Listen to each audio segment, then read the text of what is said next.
మా మా అమ్మ ఏంట్రా? ఏంటన్నా ఈ పెచ్చిన కొడుకు? ఆడికి ఏం మాట్లాడాలో ఏం మాట్లాడకూడదో తెలీదా? ఆవిడ మా అమ్మ అంటాడేంటనా? యోగి, అతను చెప్పింది నిజమే.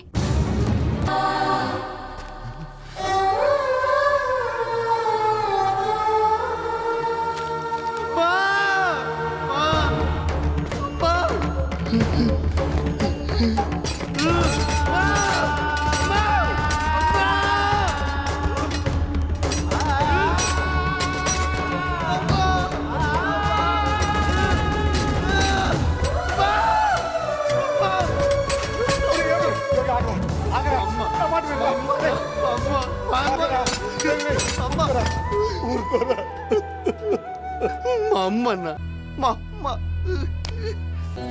ఇంకెప్పుడమ్మా నువ్వు నాకు కనిపిస్తావు? ప్రసాదు, ఇట్రా రారా. అమ్మా, ఎందుకురా ఏడుస్తావు? నేను ఎక్కడికి వెళ్ళాను? నీతోనే ఉన్నాను. ఆడుకుందామా? ఆడు ఆడు ఆడు.